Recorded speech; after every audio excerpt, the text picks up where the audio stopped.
YouTube analytics के मुताबिक हमारे व्यूवर्स में से 76% लोगों ने हमारे चैनल को सब्सक्राइब नहीं किया है और सिर्फ 25% सब्सक्राइबर्स ने ही बेल आइकन को प्रेस किया है। हम तमाम व्यूवर्स से दरख्वास्त करते हैं कि हमारे चैनल को सब्सक्राइब करें और बेल आइकन को प्रेस करें ताकि हमारी लेटेस्ट वीडियोस आप तक पहुंच सकें। बिस्मिल्लाहिर्रहमानिर्रहीम, अल्लाहुम्मा सल्ली अला मुहम्मद व आले मुहम्मद। मोमिन कराम, निकाह के अहकाम जारी हैं। निकाह के बारे में बताया, लाइफ पार्टनर किसको सिलेक्ट करना चाहिए, निकाह किस तरह होता है और आदाब मुस्तहबात। आज हम जिक्र करेंगे कि जब दुल्हन रुखसत होके शौहर के घर आती है तो पहली रात के क्या आदाब हैं। और नाज़रीन, अगर आप हमारे इंडिपेंडेंट डिजिटल प्लेटफॉर्म को सपोर्ट करना चाहते हैं तो लाइक कीजिए, सब्सक्राइब कीजिए और कमेंट्स में ज़रूर पार्टिसिपेट कीजिए, क्योंकि इससे हमें आगे बढ़ने में मदद मिलेगी। किस तरह पेश आना चाहिए। पहली बात तो यह है कि शादी रात को हो मुस्तहब है, वलीमा हो पहले, शादी से पहले या बाद में वलीमा किया जाए, यह भी मुस्तहब है। मुस्तहब है रात को शादी हो, वलीमा हो, 2 रकत नमाज पढ़े मियाँ बीवी, मियाँ पढ़े 2 रकत नमाज, फिर बीवी पढ़े। इसकी नीयत यह है कि लैलत ज़ुफ़ाफ़ या शादी की रात की 2 रकत नमाज शुक्राने खुदावंद करीम करते हुए 2 रकत नमाज कुर्बतन इल्लाह, अपनी ज़बान में नियत कर लें, कुर्बतन इल्लाह कहना ज़रूरी है। उसके बाद आप 2 रकत सुबह की नमाज की तरह 2 रकत अंजाम दें। और उसके बाद यह है कि शौहर अपनी बीवी की पेशानी पर हाथ रखे, इस जगह को आहिस्ता से पकड़े और किबला की तरफ रुख करके दुआ पढ़े। पेशानी, बीवी की पेशानी, ये सामने वाला जो सर का हिस्सा है, इसको नरमी से पकड़ के दुआ पढ़नी है। ये दुआ जो 2 रकत नमाज पढ़ के पढ़नी है।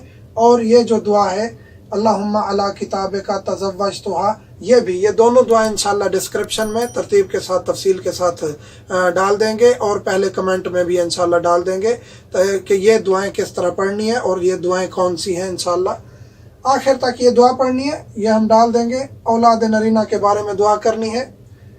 बीवी के पाँव धुलाने हैं। ये बाज़ लोग जो हैं वो अपनी अना का मसला बना लेते हैं और कहते हैं कि ऐसा क्यों है, ये शरीयत है, हदीस नबवी है, हदीस रसूल है, फरमान अहले बैत है।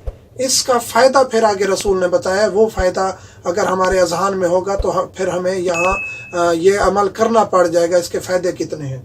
बीवी के पाँव धुलाने हैं, यानी उसके जूते उतारने हैं बीवी के, जो उसने पहने हुए हैं दुल्हन के, वो उतार के शौहर ने क्या करना है, पाँव धुलाने हैं किसी बर्तन में। पाँव धुला के उस पानी को घर के कोनों में डालना है, घर के कोनों में डालना है। घर की इब्तदा से लेकर घर की इंतहा तक थोड़ा थोड़ा पानी कोनों में डालना है। इसका फ़ायदा क्या है, रसूल करीम फरमाते हैं 70,000 गुर्बत के, फ़क्र के रंग दूर हो जाएंगे घर से। 70,000 अमीरी के, गिना के रंग जो हैं वो घर में आ जाएंगे। गुर्बत के 70,000 रंग जाएंगे, अमीरी के 70,000 रंग आएंगे। जज़ाम, बर्स, इन जैसी बीमारियां ख़त्म होंगी जब तक वो खातून उस घर में रहेगी, उसकी बरकत से। क्योंकि हम जिक्र कर चुके हैं कि जब दीनदार खातून की सिलेक्शन करेंगे तो फिर उसकी बरकत से ये चीज़ें हमेशा घर में रहेंगी, बीमारियां नहीं आएंगी। और यह सवाल अक्सर किया जाता है कि पहली रात क्या मुबाशरत करना जायज़ है या नहीं। जायज़ है, कोई मुश्किल नहीं है, पहली रात मुबाशरत कर सकते हैं, इसमें कोई इश्काल नहीं है। और ये दुआ भी पढ़नी चाहिए, अल्लाहुम्मा रज़ुक़नी वलदन वजअलहु तक़िय्यन ज़किय्या लैसा फ़ी ख़ल्क़िही ज़ियादतुन वला नुक़सान वजअल आक़िबतहु इलल खैर।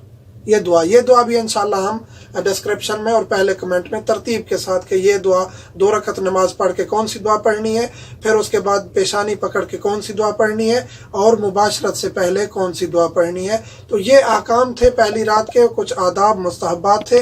इंशाल्लाह अगली वीडियो में हम जिक्र करेंगे कि मुबाशरत के आदाब क्या हैं, मुबाशरत के मुस्तहबात क्या हैं, मकरूहात क्या हैं, मुहर्रमात क्या हैं, वो इंशाल्लाह हम जिक्र करेंगे। मोमिन से मुल्तमस है हमें दुआओं में याद रखा करें। ये मसाइल बताना इसलिए ज़रूरी है कि इनके असरात होते हैं वज़ी रूहानी, तभी हर किस्म के असरात होते हैं। और हर चीज़ अल्लाह के रसूल ने हमें बता दी है, तालीम कर दी है, अहले बैत ने, कुरान ने हर चीज़ हमें बता दी है। इसलिए मोमिन को हर चीज़ का पता होना चाहिए। अल्हम्दुलिल्लाह। बिस्मिल्लाहिर्रहमानिर्रहीम। दोस्तों अस्सलाम वालेकुम। दोस्तों ये था हमारा आज का प्रोग्राम। उम्मीद करते हैं आपको ये प्रोग्राम पसंद आया होगा। जाते जाते एक बार फिर आपको याद दिलाना चाहूँगा कि आप हमारे चैनल को ज़रूर सब्सक्राइब करें और अपने दोस्तों के साथ भी इसे शेयर करें ताकि पैगाम मोहम्मद आले मोहम्मद को आपके ताउन के साथ हम ज़्यादा से ज़्यादा मोमिनीन तक पहुँचा सकें। अगले प्रोग्राम में फिर आपसे मुलाकात होगी, तब तक के लिए इजाज़त दीजिए। खुदा हाफिज़, शुक्रिया।